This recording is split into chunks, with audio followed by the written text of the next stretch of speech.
Oke, latar belakangnya, perkembangan teknologi digital telah meningkatkan penggunaan media sosial di berbagai kalangan, khususnya remaja. Media sosial memberikan banyak manfaat sebagai sarana komunikasi, hiburan, dan memperoleh informasi. Namun, penggunaan yang tidak terkontrol dalam menimbulkan berbagai masalah psikologis seperti kecanduan media sosial yang berdampak pada kesehatan mental, prestasi akademik, hubungan sosial, dan kualitas hidup. Kasus kecanduan media sosial semakin sering ditemukan pada remaja, ditandai dengan sulitnya bersosial serta menurunnya kemampuan menjalankan aktivitas sehari-hari. Kondisi ini memerlukan perhatian karena dapat mengganggu perkembangan emosional dan sosial bagi remaja tersebut. Dalam mata kuliah konseling klinis ini, kasus ini menjadi salah satu permasalahan yang perlu dipahami melalui proses asesmen dan intervensi konseling. Oleh karena itu, pembahasan mengenai kecanduan media sosial penting dilakukan agar calon konselor mampu memahami faktor penyebab, dampak, serta pendekatan konseling yang tepat dalam membantu konseli mengatasi perilaku adiktif tersebut. Next, Kak.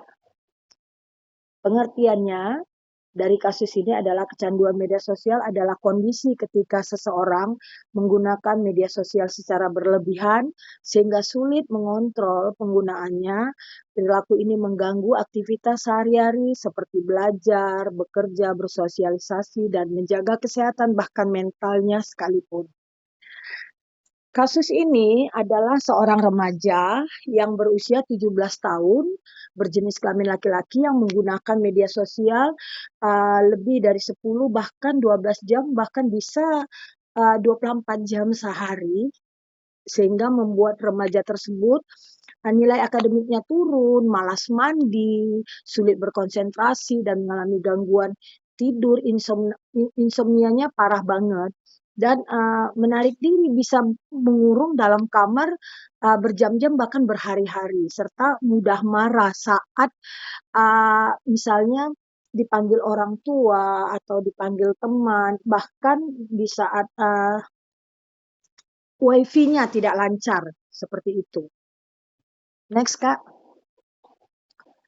Identifikasi permasalahannya yaitu anak tersebut ketergantungan terhadap media sosialnya sangat luar biasa, penurunan prestasi belajar, bahkan malas untuk berangkat ke sekolah. Terus gangguan pola tidur, insomnia parah, dan menurunnya sosialisasinya antar di dalam rumah tersebut, even di dalam rumah tersebut beliau kepada kakaknya, kepada abangnya, dan kepada mamanya gitu. Terus kontrol diri yang sangat rendah, mudah emosi, cemas yang berlebihan, dan selalu negative thinking dalam hal apapun, terlebih-lebih di saat orang tuanya membatasi dia untuk menggunakan media sosial. Next, Kak. Faktor penyebabnya adalah kontrol diri yang sangat rendah, kesepian dan stres mungkin di masa lalu, di masa dia kecil, terus mencari identitas atau pengakuan atau bahkan validasi dari orang lain, terus kesulitan mengendalikan emosinya tersendiri. Faktor eksternal, kenapa penyebab ini terjadi adalah pengaruh teman sebayanya, pengaruh lingkungan, akses internet yang sangat mudah, terus kurangnya pengawasan orang tua. Kenapa kurang pengawasan orang tua? Karena orang tuanya bercerai, terus bahkan dia tinggal sama ibunya dan bahkan ibunya pernah setelah bercerai di penjara selama 3 tahun karena kasus narkoba sehingga dia kehilangan pembimbing di saat mamanya di penjara, dia diasuh oleh kakaknya yang juga cuma beda 5 tahun dengan dia.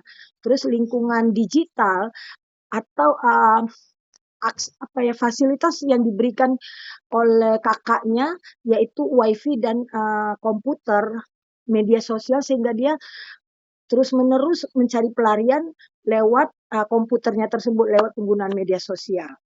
Next, Kak. Dampak dari tingkah lakunya atau maniaknya pada media sosial ini prestasi akademiknya benar-benar menurun, terus mudah marah, stres yang berlebihan, malas makan, malas mandi. Pokoknya semuanya rata-rata jadinya terganggu kehidupan pribadinya, terutama gangguan tidurnya yang berlebihan, kadang dia jadinya migrain karena kurang tidur, terus hubungan sosialnya kepada kakak, abang, serta orang tuanya, dan juga menurunnya produktivitas semangatnya di dalam mengapresiasi dirinya. Next, Kak. Analisis konseling yang klinis yang dilakukan, tahapan yang dilakukan oleh konselor adalah membangun hubungan, uh, observasi, berbicara, dan apa segala, melakukan asesmen melalui wawancara atau komunikasi dan observasi, mengidentifikasi penyebab dan perilaku adiktifnya, menentukan intervensi yang sesuai, bahkan melakukan evaluasi perkembangan konseling. Next, Kak. Nah, apa yang dilakukan oleh konselor pendekatan konselingnya yaitu secara terapi kognitif behavioral terapi atau yang biasa disebut CBT. CBT ini apa? Yaitu mengidentifikasi pikiran negatifnya, mengubah pola pikirnya yang tidak rasional, yang seperti cemas, mudah emosi, dan ketakutan. Dan juga CBT ini berguna untuk melatih kontrol dirinya, menyusun jadwal penggunaan media sosialnya supaya lebih tertib dan lebih terarah, mengembangkan aktivitas positif bagi pemuda remaja tersebut di luar media sosial.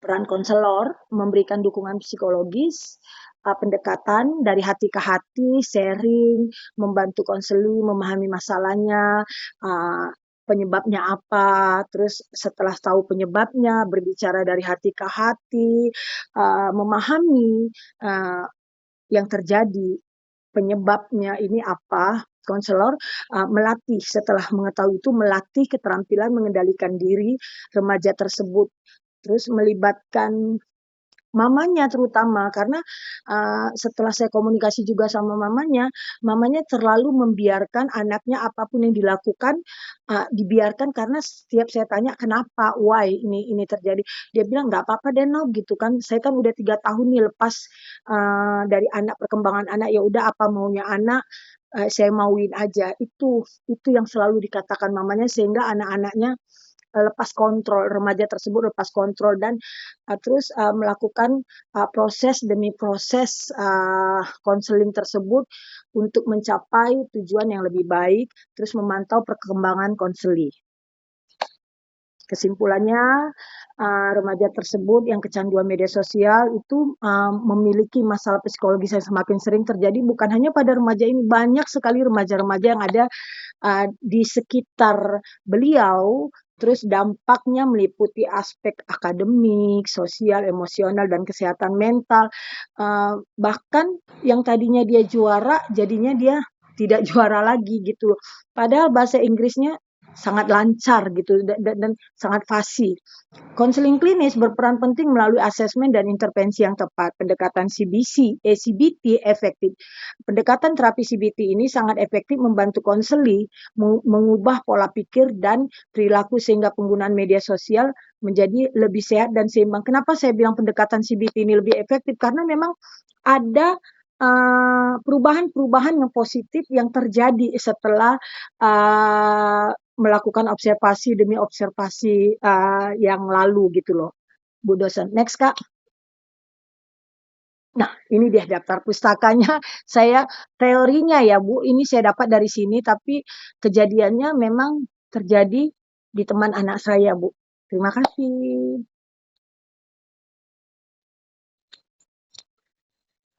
Terima kasih Bu Risma. Ayo dipersilahkan teman-teman, Bapak Ibu. Kak Ambana, terima kasih ya.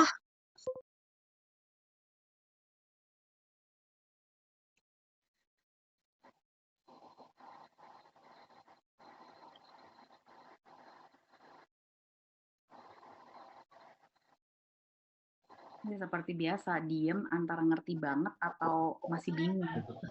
Bu, izin Bu dosen, saya mau bertanya ada satu hal, tapi mungkin ini sederhana sih Bu, karena CBT itu kayak yang Ibu bilang bahwa CBT itu hal yang paling apa ya mungkin ya, saya nggak bisa membuat CBT itu lebih rendah gitu, tapi maksud saya CBT itu hal yang paling sering dibahas kali Bu ya, dan paling sering dipakai dan terdengar apalagi waktu saya ngambil kuliah psikologi ini, dan termasuk saya juga psikolog, bahwa teknik CBT itu teknik yang paling sering dipakai, yaitu mengubah kognitif atau cara berpikir, cara pandang kita. Itu sih yang diubah. Dan saya mau nanya untuk Bu Risma. Bu Risma, kan dalam CBT kan ada istilah kayak distorsi kognitif kan, atau pikiran yang keliru, pikiran yang salah. Kayak dari kasus Ibu itu kan tentang keluarganya. Dan misalnya kalau ada seorang istri yang selalu mikir, oh suamiku nih tiap kali pulang kerja nih diem, pasti dia nih marah sama aku, atau bisa lebih buruk, jangan-jangan suamiku udah gak sayang lagi sama aku. Nah itu kan terjadi ya biasanya. Nah padahal suaminya itu diam itu waktu dia pulang kerja itu murni karena capek misalnya. Nah berarti kan kita bisa pakai CBT kan Bu, mengubah pikiran yang keliru ini.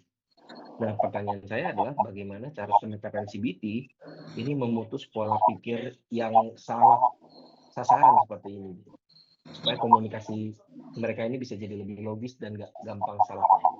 Dan saya tidak merendahkan perempuan, tetapi perempuan cenderung pakai emosional dan asumsi dibandingkan berpikir logis. Menurut saya tidak merendahkan sekali, karena itu yang sering kita temukan bahwa memang laki-laki banyak lebih kepemikir dan perempuan itu lebih perasa. Nah, bagaimana pendekatan CBT ini memutus pola pikir yang salah tadi itu? Terima kasih, Bu Risma. Oke, siap. Saya jawab yang sepengetahuan saya aja ya, kok. Kita kembali lagi kalau masalah teori CBT, kok kita harus tahu dulu landasan CBT itu sebenarnya apa gitu kan. Sehingga supaya kita jelas apakah terapi CBT ini bisa kita pakai pada konseli gitu loh. Jadi kembali lagi saya harus jelaskan landasan teori CBT itu adalah apa ya?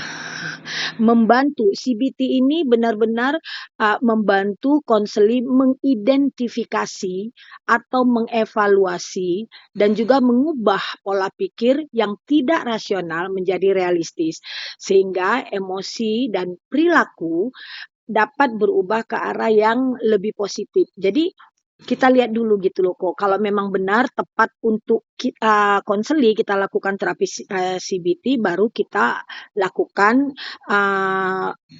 observasi memakai terapi CBT gitu loh kok. Nah, jadi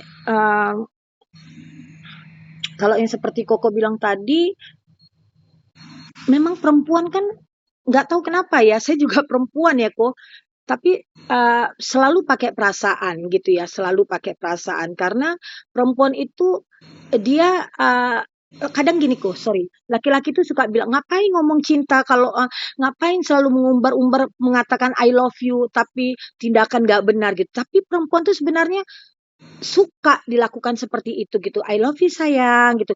Itu sesuatu yang bisa meyakinkan dirinya bahwasanya, oh suamiku benar-benar cinta ya amaku, walaupun dia butuh duit, tapi dia butuh kata-kata bohong yang seperti itu.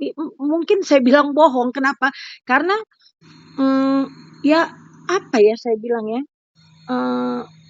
saya selalu bilang saya sendiri ke suami kan, gak apa-apa lu bohong, yang penting lu bilang aja tiap pagi sama gue I love you gitu, gue udah senang banget gitu.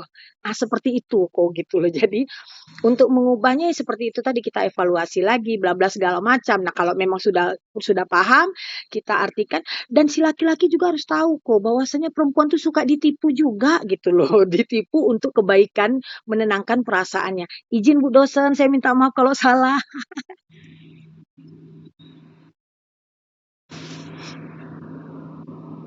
Gimana? Bapak Ketua gimana? Bu Risma nih pokoknya seru kalau menjelasin. Dia benar-benar apa adanya gitu. Memang seorang konselor juga harus berani apa adanya. Gimana? Ko Ivin gimana? Jawaban dari Ibu Risma? Jangan iya aja. Ko Ipin tuh